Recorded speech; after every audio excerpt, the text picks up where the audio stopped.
Va a lanzar el día de hoy su candidatura a la presidencia. Ahí los amigos ahí en Latina me dicen tu candidato, ¿no? Dicen, Rómulo Mocho es tu candidato, me dicen. ¿Ah? Pero yo tú sabes que te tengo mucho aprecio, Rómulo, porque creo que eres un profesional notable y además ha venido elegantísimo hoy día Rómulo, así vestido de candidato, de presidente ha venido así, muchísimo. Gracias, Nicolás, realmente muy entusiasmado, muy optimista. Saludo a Pedro Pablo por sus aportes y por sus opiniones, ¿no? Pero quisiera completar un poco más la idea, ¿no? O sea, yo lo digo siempre, la ecuación del desarrollo. Encontramos la ecuación del desarrollo porque hemos venido de abajo y hemos surgido, ¿no? Entonces, creo que la solución pasa por ahí. ¿Quién ha surgido, quién ha experimentado, digamos, cómo se crece? Creo que tiene la solución. Un poco difícil es cuando estás arriba y quieres resolver el problema de abajo, ¿no? Entonces, creo yo, porque he visto a muchos, a miles de emprendedores cómo han salido y creo que es un ejemplo de ello, ¿no? Y me considero uno de ellos. La ecuación del desarrollo es totalmente cierto, la confianza, y eso se ha perdido. No hay confianza en el Estado, no hay confianza en el presidente, y no hay confianza en el gobierno, no hay confianza en el legislativo, no hay confianza porque, sinceramente, pues, se está empoderando el pesimismo, el escepticismo, el derrotismo. Entonces, la confianza genera la inversión, porque todo lo que estamos hablando es la caja, la famosa caja, o sea, el fisco, ¿cuánto debe tener para resolver los problemas del país? Todo el mundo reclama, todo el mundo dice, o los políticos dicen, ofrecen, te voy a aumentar, te voy a aumentar, te voy a aumentar. Claro, la gente cree, pero no dicen nunca cómo, ¿de dónde va a salir? ¿De dónde va a salir? ¿Cómo? ¿Y cuánto vamos a juntar? Los 130.000 millones para mí es poco, ¿no? Poco, porque 80% de eso es gasto corriente. Cuando hay confianza, desde el pequeño, desde el que quiere invertir $1.000, $2.000, micro, pequeño, mediano, grande, mega inversión, todo el mundo apuesta, arriesga el dinero para poder invertir. Entonces, esa es la confianza. Le dice, ¿sabes qué? Nosotros te vamos a dar los lineamientos para una buena inversión, una inversión responsable, entonces arriesga. Y eso genera, pues, trabajo. Miles, cientos de miles, millones de puestos de trabajo, que eso no es lo que es nuestra propuesta. ¿Y dónde están las inversiones? Están en la infraestructura, que bien lo ha dicho, porque la longitudinal de la sierra, la longitudinal de la costa, que está avanzando a trompicones, pedacito por pedacito, cuando el Estado también debió hacer el esfuerzo grande de entenderse con la población, de expropiación, de permuta, de reubicación, de tantos de los que están ahora en los costados de la carretera que se han metido, porque era intangible, 70 metros a cada lado, ¿no? Pero hoy hay sitios que... Todavía no han terminado la Panamericana, ya está llena de gente, ¿no? Ya... No ha terminado, y es otro problema, ¿no? Y lo otro también, todo eso mueve la microempresa, ¿no? Mueve los emprendimientos. Yo soy un emprendedor y lo digo. Pero ¿por qué no nos paramos ahí un poquito, Rómulo? ¿Cuál es tu historia? Tú naciste en Puno. Sí, en una comunidad campesina, pues yo nací, estudié en una escuelita fiscal, caminaba muchas horas para estudiar y en unas épocas me fui por falta de recursos, mis padres me mandaron a Tacna, yo crecí en Tacna, estuve hace días, antes de ayer estuve en Tacna, lo considero también como mi tierra, saludos para Tacna, y terminé mi primaria en Tacna y también parte de mi secundaria, entonces retorné a mi natal Juli para terminar con honores, ¿no? La secundaria, y ya desde ahí me gustaba la ciencia. Si no hubiera sido ingeniero, hubiera sido científico. Siempre he querido... ¿Y tú estudiaste en la Universidad Nacional del Altiplano? También por falta de recursos, porque quise estudiar en la UNI. O en esa época estaba de moda irse a Rusia, ¿no? En ese año yo recuerdo, 700 peruanos se fueron a Rusia, y yo estaba listo para irme a Rusia, pero dije, creo que averigüé cómo era el estudio, entonces allá van más todo al Patricio Lumumba. Claro, yo para los extranjeros. Claro. Sí, en el Lomonosov, decía, quisiera irme al Lomonosov, en todo caso sí me iba. Pero decidí, trabajé un año como obrero en una planta concentradora de Hochschild, entonces eso me nació el cariño por la minería, ¿no? Y también ya se había creado la carrera de minas en Puno, dije, ¿para qué voy a irme, no? Acá voy a hacer. Y siempre tenía la política de que no hace la universidad el estudiante, sino el estudiante de la universidad. Yo me esmeré estudiando en Puno, ¿no? Y es por eso que cuando vine a concursar, cuando ya terminé la universidad, aquí había la beca Tlaxcoco, que me becaba el mejor, porque había que pasar pruebas, examen, ¿no? Entonces vine de Puno, ya sabiendo que iba a ganar, porque ya hablaba inglés, hablaba en conocimiento, estaba muy bien, y era miembro de las instituciones americanas, ¿no? De la Sociedad de Ingenieros de Minas de los Estados Unidos, de la canadiense. Entonces tenía libros, o sea, prácticamente así como una autoeducación. Yo vine aquí y saqué brillantemente el primer puesto, ¿no? Y a unos cuantos días yo estaba en Londres, ¿no? O sea, Londres... de julio a Puno, de Puno a Londres. Sí, Londres estaba 10 grados bajo cero, experimenté el frío de Londres, visitamos la escuela de la London Metal Exchange, o sea, donde se cotizan los metales, y ahí partimos hasta Birmingham, había todavía minas de carbón en Doncaster, Leicester, ¿no? Y retornamos, pasamos a Bélgica, a Amberes, donde está la planta de compresoras más grande del mundo, Bruselas, visitamos el Parlamento Europeo, después pasamos a Alemania, ¿no? Un poco más de tiempo, toda la zona minera, ¿no? Gelsenkirchen, Recklinghausen, Dortmund, ¿no? Toda la selva negra, ¿no? Y de ahí pasamos a Suecia. Bueno, como Atlas Copco es sueca, estuvimos mucho más tiempo en Suecia, de sur a norte, ¿no? Desde Malmö hasta Kiruna, ¿no? Encima del Círculo Polar Ártico. Entonces visitamos mina en mina, las fábricas de maquinarias, y fue excepcional realmente, ¿no? Aprender la tecnología. Cuando en ese momento todavía no existía Teniente, Kiruna era la mina subterránea más grande del mundo, era toda una ciudad subterránea, 80.000 toneladas de hierro por día, ¿no? Entonces eso es una tecnología pero avanzada. Yo cuando realicé escribí varios artículos, cómo estábamos la minería en Europa y cómo estábamos nosotros, ¿no? Retorno vía Francia, estamos en Francia también, y a España finalmente, ¿no? En España todavía estaba la mina de Almadén, estaba Río Tinto en pleno cierre, y también la Escuela Politécnica de Madrid, la Escuela de Oviedo. ¿Y de ahí tú trabajaste fuera o ya me vine a trabajar al Perú, ¿no? Varias empresas se pelearon por contratarme, ¿ya?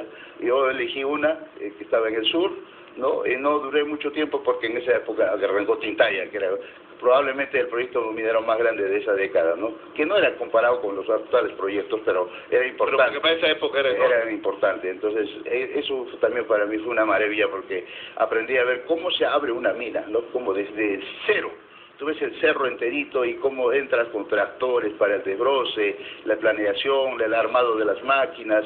Para mí fue una escuela realmente excepcional. Yo agradezco a los ingenieros que me dieron la oportunidad de trabajar. Y pasaron unos años y apliqué otra beca a Japón, ¿no? Y me fui también a Japón, ¿no? Estuve casi un año en Japón, ¿no? Y ahí también proyectos de inversión. También había algo de minería incipiente, ¿no? Kamioka, Dua, Mining, Nickel Coal Mine, o sea, minas de carbón subterráneo.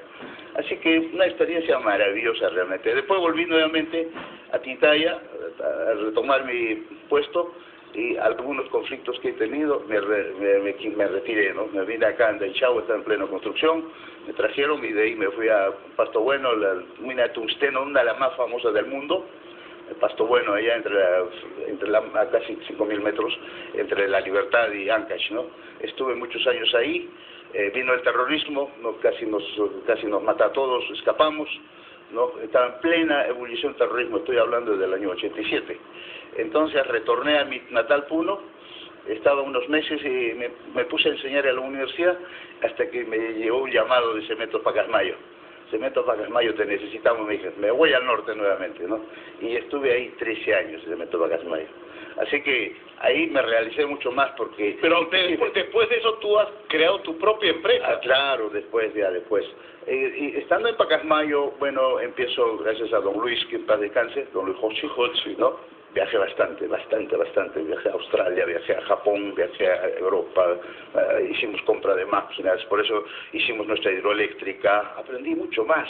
O sea, yo salí de la minería, ¿no? Es el cemento un poco más completo para mí, ¿no? Transporte, logística, hicimos cemento Rioja en la selva, yo viví en Rioja, ¿no? En Alto Mayo, ¿no? Y ahí también estaba, en este momento es una fábrica próspera, y ahí viajamos a China para traer hornos chinos. En el 94 yo tengo contacto con China y estoy yendo casi permanentemente, ¿no? Conozco el Asia, Japón, China. Pero luego de eso, a lo que quería ir es que tú creas tu propia empresa. Ya después me pusieron como superintendente de una mina de oro en Cajamarca, Mina Zipán, ¿no? Y ahí tuve un accidente que casi me muero, ¿no? Y fue motivo también para retirarme de la empresa privada. Dije, hasta aquí nomás, y creé mi propia empresa, ¿no? Y la empresa es especialista en perforación voladura de rocas, ¿no? y eso lo aprendí en Suecia fundamentalmente y después en Canadá, ¿no? Y también... ¿Y por qué de repente? Porque... Es decir, yo averigué un poco, te convertiste en un empresario recontra exitoso, que digamos no necesitas nada. Claro. O sea, tienes reconocimiento, éxito personal, profesional, has ganado dinero gracias a tu trabajo, tienes tu propia empresa que además que genera trabajo, genera empleo. ¿Y por qué meterse en política? Con lo desacreditada que está la política. Porque estamos hastiados.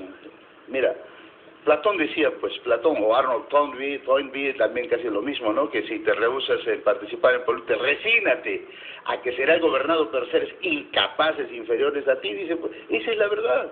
Y hay mucha gente valiosa en el Perú, mucha gente que está trabajando en la empresa privada, que yo los conozco, ¿no? Están de gerentes, de presidentes de empresas, y también quieren mucho al Perú, que tranquilamente podrían entrar a la política, ¿no? Pero la política está tan desprestigiada, tan vilipendiada, pues dicen, no, yo no pero no falta razón, es decir, la gente que se ha metido a hacer política, porque yo siempre hago la comparación con lo que fue la Asamblea Constituyente. Yo tuve la experiencia extraordinaria, el privilegio de haber sido testigo de la formación, la Constitución y todo el proceso de desarrollo de la Asamblea Constituyente. Y tú tenías un encuentro en la Asamblea Constituyente entre lo mejor del pensamiento, gente que tenía ideas, y las discusiones eran extraordinarias. El nivel de debate era otro, pues. Y por el otro lado tenía gente que representaba a alguien. Es decir, no era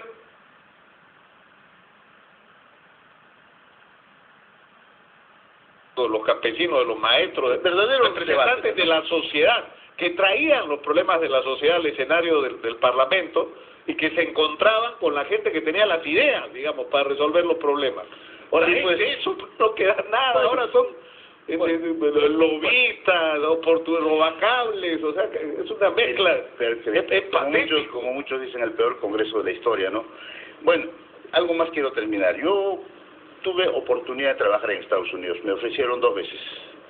Y yo dije, yo veía el potencial del Perú, dije, no, yo voy a hacer plata, voy a hacer riqueza en mi país.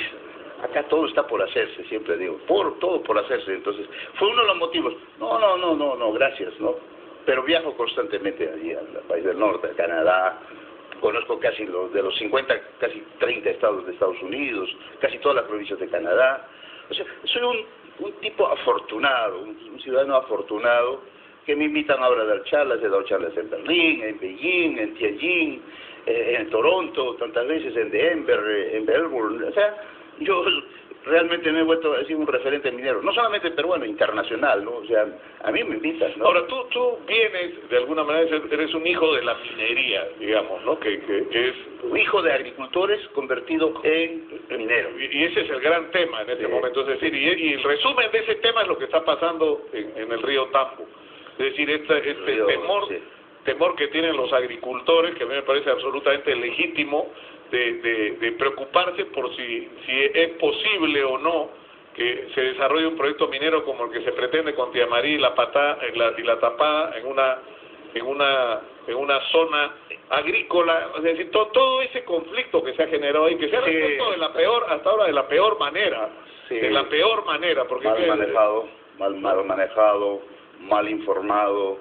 Ahí se juntan todos los errores, pues, ¿no? Hay error de la empresa desde un inicio, error del Estado que no pone en valor, que no se sincera, pero si el primer ciudadano del país en su campaña les va a decir que no, yo voy a hacerle caso a ustedes y no es importante la minería, y entonces pues, ¿qué podemos esperar, no? O sea, la verdad es que hay que sincerar las cosas.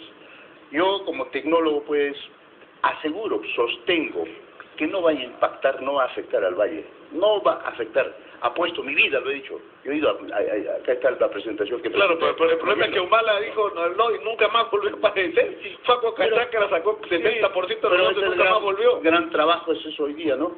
Por eso, como dice un dicho, fácil es engañar, ¿no? Fácil es engañar, como dice Mark Twain. Fácil es engañar, pero difícil es convencerlos de que han sido engañados.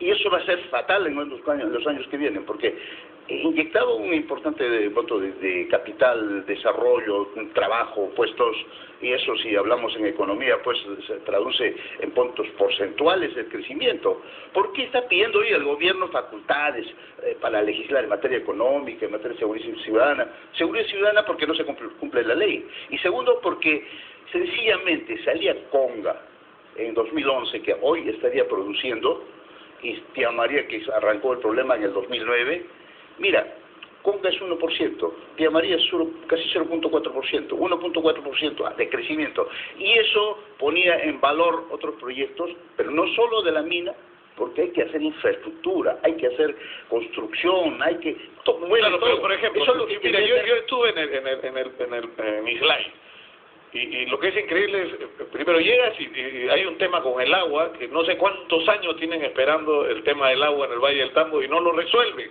No. O sea, están discutiendo el tema de la minería y donde en algún momento incluso se plantea la posibilidad de uso del agua del subsuelo y eso pone en pánico a los agricultores, pero Pero además tú te mueves desde esa zona hacia Arequipa y la carretera da vergüenza, Rómulo. ¿Cómo es posible que un emporio minero como el arequipeño tenga como única vía de acceso esa carretera que si se malogra un camión te fregaste? Claro, el acceso, pues, por eso... ¿Pero cómo es posible? Por eso necesitas la minería, pues. Entra a la mina, estoy totalmente seguro que moderniza las carreteras, moderniza la comunicación, moderniza... ¿Cómo ha sido? Es que no se entiende cabalmente la minería, porque yo digo siempre, el presidente del gobierno no ha puesto en valor ante la población el valor de una actividad. Y otra, que esta actividad siempre está relacionada con las otras actividades. Los economistas bien lo dicen como la tabla de insumo producto, porque ninguna actividad económica, Nicolás, es aislado.